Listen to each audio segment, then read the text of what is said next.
ബി.ജെ.പിയെ മുന്നിൽ നിർത്തി ഈ രാജ്യം ഭരിക്കുന്നത് രാഷ്ട്രീയ സ്വയം സേവക് സംഘ് എന്ന RSS ആണ്. RSSനെ തന്നെ നിരോധിക്കുമെന്ന് പറയണമെങ്കിൽ അതിന് ചില്ലറ ചങ്കൂറ്റം പോരാ. എന്നാൽ പറയുക മാത്രമല്ല, പ്രവൃത്തിയിലൂടെ അത് കാണിക്കുമെന്ന് ഉറപ്പ് പറയുകയാണ് കോൺഗ്രസ് നേതാവും കർണാടകയിലെ മന്ത്രിയുമായ പ്രിയങ്ക ഖാർഗെ. കോൺഗ്രസ് ദേശീയ അധ്യക്ഷൻ മല്ലികാർജുൻ ഖർഗെയുടെ മകനാണ് അദ്ദേഹം.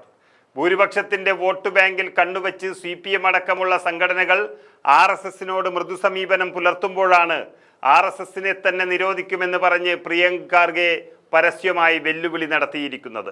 RSS സമൂഹത്തിൽ വിദ്വേഷം പരത്തുകയാണെന്ന് പറഞ്ഞ പ്രിയങ്ക, നിയമങ്ങളെ മാനിച്ചുകൊണ്ട് പ്രവർത്തിക്കുന്ന സംഘടനയാണ് RSS എന്ന് പറയാൻ സാധിക്കുന്നില്ലെന്നും തുറന്നു പറയുകയാണ്. ചരിത്രവും നിരത്തിക്കൊണ്ടാണ് RSSനെ നിരോധിക്കണമെന്ന് പ്രിയങ്ക ഖാർഗെ വാദിക്കുന്നത്. ഇന്ന് BJP നേതാവായി ഗൗനിക്കുന്ന സർദാർ പട്ടേൽ RSSനെ നിരോധിച്ചുവെന്നും അന്ന് സംഘപരിവാർ പട്ടേലിൻ്റെ കാൽക്കൽ വീണതായും പ്രിയങ്ക ഖാർഗെ ഓർമ്മിപ്പിക്കുന്നു.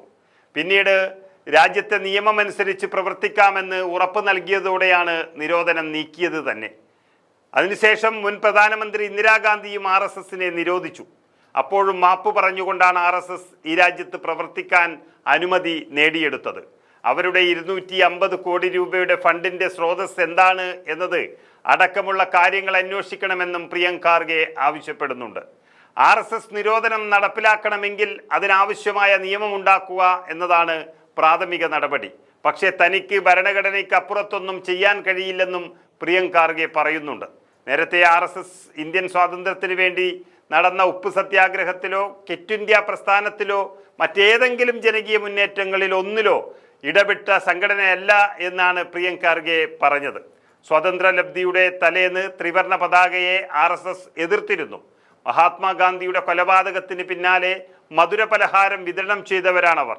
ഭരണഘടനയ്ക്ക് പകരം മനുസ്മൃതിക്ക് വേണ്ടി പ്രചരണം നടത്തിയെന്നും പ്രിയങ്ക ഖാർഗെ തുറന്നടിച്ചു.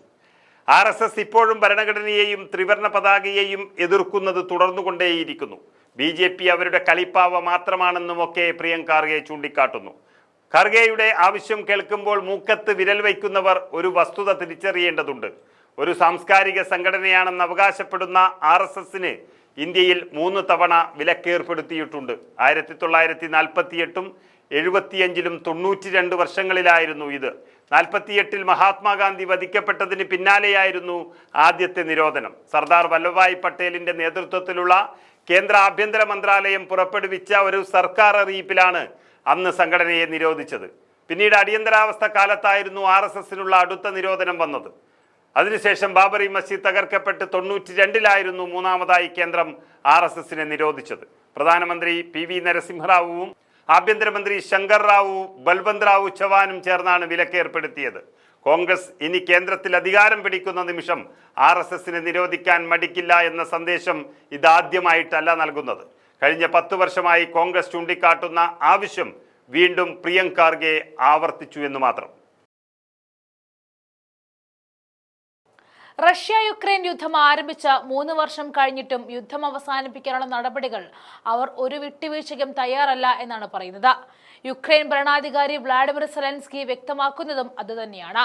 2022 ഫെബ്രുവരിയിലാണ് റഷ്യ യുക്രൈനെതിരെ സൈനിക നടപടിയിലേക്ക് കടന്നത്. എന്നാൽ റഷ്യയും യുക്രൈനെയും യുദ്ധമുഖത്തേക്ക് എത്തിച്ചത് അന്നത്തെ അമേരിക്കയുടെ പ്രസിഡന്റ് ജോ ബൈഡൻ തന്നെയായിരുന്നു. റഷ്യയുടെ സൈനിക നടപടിക്കെതിരെ യുദ്ധം ആരംഭിക്കാൻ യുക്രൈൻ തയ്യാറായത് അമേരിക്കയുടെ പിന്തുണ കൊണ്ട് മാത്രമാണ്. മറ്റ് രാജ്യങ്ങളെ അപേക്ഷിച്ച് യുക്രൈന്റെ സൈനിക ശേഷി വളരെ ദുർബലമായിരുന്നു. മാത്രമല്ല, ആവശ്യത്തിന് യുദ്ധോപകരണങ്ങൾ യുക്രൈന്റെ കൈവശം ഉണ്ടായിരുന്നുമില്ല. റഷ്യയുമായിട്ട് താരതമ്യപ്പെടുത്തുമ്പോൾ റഷ്യയുടെ ചെറിയ ആക്രമണത്തെ പോലും എതിരിടാനുള്ള ശേഷി യുക്രൈനില്ല. റഷ്യയുടെ കൈവശമുള്ള ആയുധങ്ങളെ അമേരിക്കയ്ക്ക് പോലും ഭയമാണ്. ഇത്തരത്തിലുള്ള റഷ്യയോട് നേരിട്ട് ഏറ്റുമുട്ടാൻ സെലൻസ്കി ഭരണകൂടത്തിനായിരുന്നില്ല. ഇതോടെ തങ്ങളുടെ ജന്മശത്രു എന്ന് അമേരിക്ക വിശേഷിപ്പിച്ചിരുന്ന റഷ്യക്കെതിരെ പോരാടാൻ ചുരുക്കത്തിൽ ബൈഡൻ ഗാലറിയിൽ നിന്ന് റഷ്യ യുക്രൈൻ യുദ്ധം കണ്ട് ആസ്വദിക്കുകയായിരുന്നു. റഷ്യക്കെതിരെ യുദ്ധം ചെയ്യുവാൻ ആയുധങ്ങളും ബില്യൺ കണക്കിന് തോക്കുകളും യുക്രൈനിലേക്ക് ഒഴുകി. യുദ്ധം അവസാനിപ്പിക്കാൻ മധ്യസ്ഥത വഹിക്കേണ്ട ബൈഡൻ യുദ്ധം അവസാനിപ്പിക്കാൻ ശ്രമിക്കാതെ അതിനെ പ്രോത്സാഹിപ്പിച്ചുകൊണ്ടിരുന്നു. എന്നാൽ അമേരിക്കയുടെ തലപ്പത്തേക്ക് സാക്ഷാൽ ഡൊണാൾഡ് ട്രംപ് എത്തിയതോടെ യുക്രൈൻ റഷ്യ പോരാട്ടത്തിന് ഗതി തന്നെ മാറി മറിഞ്ഞു. യുദ്ധപ്രിയനല്ലാത്ത ട്രംപ് താൻ അധികാരത്തിലെത്തി 100 ദിവസങ്ങൾക്കിപ്പുറം റഷ്യ യുക്രൈൻ യുദ്ധം അവസാനിപ്പിക്കുമെന്ന് പ്രഖ്യാപിച്ചു. ട്രംപ് വന്നതോടെ സെലൻസ്കിയുടെ ശനിദശ ആരംഭിച്ചു. കാരണം റഷ്യൻ പ്രസിഡന്റ് വ്ളാഡിമിർ പുടിൻ ട്രംപിന്റെ അടുത്ത സുഹൃത്തുക്കളിൽ ഒരാളാണ്. അങ്ങനെയുള്ള പുടിനെ പിണക്കാൻ ട്രംപിന് കഴിയുകയില്ല. ഇതോടെയാണ് അമേരിക്ക യുക്രൈന് നൽകി വന്നിരുന്ന സൈനിക ധനസഹായങ്ങൾ കുറച്ചത്. യുദ്ധം അവസാനിപ്പിക്കാൻ ട്രംപ് മധ്യസ്ഥതയ്ക്ക് ശ്രമിച്ചുവെങ്കിലും റഷ്യ മുന്നോട്ട് വയ്ക്കുന്ന ഉടമ്പടി യുക്രൈന് സ്വീകാര്യമായിരുന്നില്ല. 3 തവണ സമാധാന ചർച്ച നടന്നെങ്കിലും ഒന്നും സെലൻസ്കിക്ക് സ്വീകാര്യമായില്ല. യുക്രൈനെ സഹായിച്ച തങ്ങളുടെ ആയുധ ശേഖരത്തിൽ വൻ ഇടിവ് വന്നെന്നാണ് അമേരിക്ക ഇപ്പോൾ വെളിപ്പെടുത്തിയിരിക്കുന്നത്. യുക്രൈനിലേക്കുള്ള അമേരിക്കയുടെ നിർമ്മിത ആയുധങ്ങളുടെ കയറ്റുമതി പെന്റഗൺ നിർത്തിവച്ചതായി പൊളിറ്റിക്കോയും NBC ന്യൂസും റിപ്പോർട്ട് ചെയ്തതോടെ അമേരിക്കയുടെ വെളിപ്പെടുത്തൽ യാഥാർത്ഥ്യമാണെന്നും തെളിഞ്ഞിരിക്കുന്നു.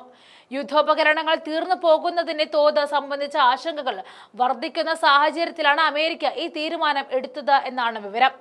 അമേരിക്കയുടെ പ്രതിരോധ സെക്രട്ടറി പീറ്റ് ഹെക്സെത്ത് ഉത്തരവിട്ട അമേരിക്കൻ ആയുധ ശേഖരത്തിന്റെ ഒരു ആഭ്യന്തര അവലോകനത്തെ തുടർന്നാണ് ഈ തീരുമാനം. ഡസൻ കണക്കിന് പാട്രിയറ്റ് മിസൈൽ ഇൻഡസ്ട്രികൾ സ്റ്റിയറിംഗ് ഫെൽസ് ഫയൽസ് ചെയ്തിരുന്ന MM-115 പീരങ്കി ഷെല്ലുകൾ എന്നിവ അമേരിക്കയുടെ ശേഖരത്തിൽ കുറഞ്ഞു വരുന്നു എന്ന ആശങ്കയാണ് ഇപ്പോഴുള്ളത്. ബൈഡൻ ഭരണകൂടത്തിന്റെ കീഴിൽ നിലവിലുള്ള അമേരിക്കൻ സൈനിക സ്റ്റോക്കുകളിൽ നിന്നും നേരിട്ടുള്ള പിൻവലിക്കലുകൾ, പ്രതിരോധ കരാറുകളിൽ നിന്നും പുതിയ ഉൽപാദനം കരാർ, അസിസ്റ്റന്റ് ഇനിഷ്യേറ്റീവ് എന്നിങ്ങനെ 2 സംവിധാനങ്ങളിലൂടെയാണ് പ്രസ്തുത ആയുധങ്ങൾ ധനസഹായം ലഭിച്ചിരുന്നത്. അമേരിക്കയുടെ നിലവിലുള്ള ആയുധങ്ങൾ കുറച്ച് മാസത്തെ കൂടി മാത്രമേ നിലനിൽക്കൂ എന്ന് പൊളിറ്റിക്കോ റിപ്പോർട്ട് ചെയ്യുന്നുണ്ട്. അമേരിക്കയുടെ പ്രതിരോധ ആവശ്യങ്ങൾക്ക് മുൻഗണന നൽകുന്നതിനുള്ള ഒരു അനിവാര്യമായ നടപടിയാണ് വൈറ്റ് ഹൌസ് പ്രസ് സെക്രട്ടറി അന്ന കെല്ലി ഈ നീക്കത്തെ ന്യായീകരിച്ചത്. ലോകമെമ്പാടുമുള്ള മറ്റ് രാജ്യങ്ങൾക്ക് നമ്മുടെ രാജ്യത്തിന്റെ സൈനിക പിന്തുണയും സഹായവും സംബന്ധിച്ച DoD അവലോകനത്തിന്റെ തുടക്കം അമേരിക്കയുടെ താൽപര്യങ്ങൾക്ക് പ്രഥമ പരിഗണന നൽകുവാനാണ് ഈ തീരുമാനം. അമേരിക്കൻ സായുധ സേനയുടെ ശക്തി ഇന്നും ചോദ്യം ചെയ്യപ്പെടാതെ തുടരുന്നുവെന്നും അവർ ചൂണ്ടിക്കാണിക്കുന്നു.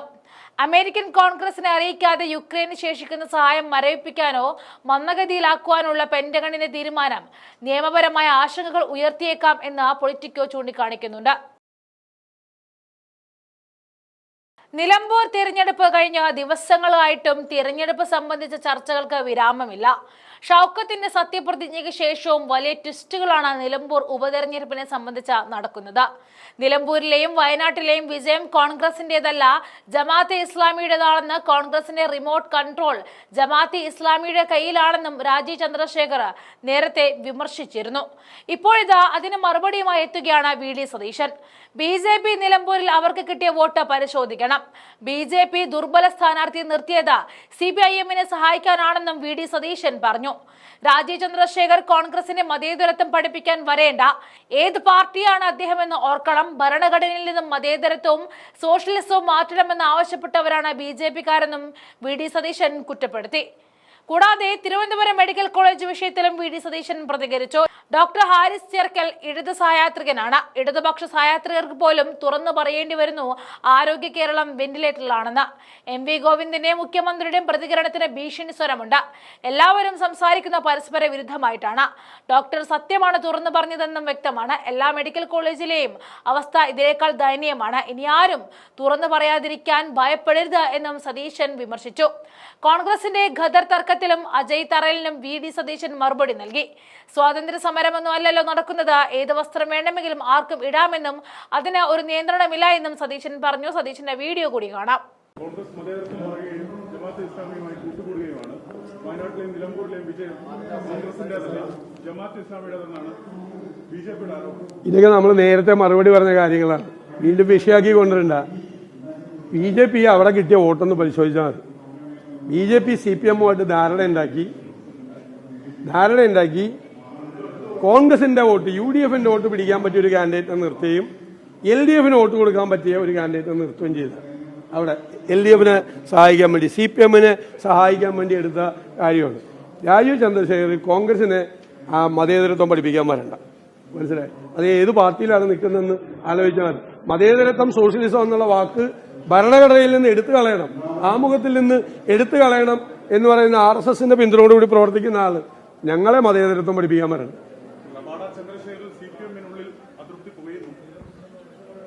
അത് അവരുടെ ആഭ്യന്തര പ്രശ്നം. പുകയോ നീറോ ആളി കത്തുവോ എന്ത് പണി ചെയ്തോട്ടെ, നമ്മളെ ബാധിക്കുന്ന പ്രശ്നമല്ല. ഒരു DGP-യെ വെച്ച് ആ DGP പ്രവർത്തിക്കട്ടെ. കോൺഗ്രസിലെ ന്യൂജൻ ടീമെ ഗദ്ദർ ഉപേക്ഷിക്കുന്ന ഒരു പ്രശ്നമുള്ള കാര്യമാണ്. അതൊക്കെ അവരുടെ വസ്ത്രധാരണത്തിലൊന്നും ഒരു റെസ്ട്രിക്ഷൻ കൊടുക്കാറില്ല. സ്വാതന്ത്ര്യ സമരമൊന്നും നടക്കുന്നതല്ല. അത് അന്നത്തെ കാലത്തിൽ ഒരു പ്രതീകമായിട്ടാണ് കതിർ ധരിക്കുന്നത്. അത് കതിർ ധരിക്കുന്ന ചെറുപ്പക്കാരുണ്ട്, കതിർ ധരിക്കാത്തവരുണ്ട്. ഞങ്ങൾ വസ്ത്രധാരണത്തിലൊന്നും ഒരു റിസ്ട്രിക്ഷൻ കൊടുക്കില്ല, ഒരു നിർബന്ധം ഒന്നും കൊടുക്കില്ല. ഞാനും എല്ലാ തരത്തിലുള്ള വസ്ത്രം ഉപയോഗിക്കുന്ന ഒരാളാണ്. എല്ലാ തരത്തിലുള്ള വസ്ത്രം ഉപയോഗിക്കുന്ന ഒരാളാണ്. അതിലൊന്നും ഞങ്ങൾ ഒരു റെസ്ട്രിക്ഷൻ ചെറുപ്പക്കാർക്ക് കൊടുക്കില്ല. അവർ ഇഷ്ടമുള്ളത് ചെയ്യട്ടെ. അതുപോലെ ഇന്ന് രാവിലെ തന്നെ ഹാരിസ് ചിറക്കലിന്റെ ഒരു പ്രതികരണം ഉണ്ടായിരുന്നത് സംസ്ഥാന സർക്കാരിനെ അല്ലെങ്കിൽ ഇത്തരത്തിൽ ആരോഗ്യവകുപ്പിനെ കുറ്റപ്പെടുത്തിയിട്ടില്ല, നിലവിലുള്ള ചെറിയ പ്രശ്നങ്ങൾ ഇത്തരത്തിൽ ബോധ്യപ്പെടുത്തുക മാത്രമാണ് ഉണ്ടായത്, ഇക്കാര്യത്തിൽ വലിയൊരു വിവാദം ആവശ്യമില്ല എന്നുള്ള തരത്തിലുള്ള ഒരു പ്രതികരണം ഇന്ന് ഹാരിസ് ചിറക്കലിന്റെ ഭാഗത്തുനിന്ന്. അല്ല, അങ്ങനെയാണ് അദ്ദേഹം പറഞ്ഞതെങ്കിൽ എന്തിനാണ് മുഖ്യമന്ത്രിയും MP ഗോവിന്ദനും അദ്ദേഹത്തെ പേടിപ്പിക്കാൻ പോണ്? എന്തിനാ പേടിപ്പിക്കാൻ പോണ്? അങ്ങനെ സർക്കാരിനെതിരായിട്ടല്ല പറഞ്ഞത്, അദ്ദേഹം അവിടുത്തെ ഒരു വിഷയം പറഞ്ഞതാണ്. ആണെങ്കിൽ പിന്നെ എന്തിനാണ് മുഖ്യമന്ത്രിയും MP ഗോവിന്ദനും ആ ഡോക്ടർ ഹാരിസിനെ പേടിപ്പിക്കാൻ പോണ്? വരട്ടുന്നെന്തിനാ?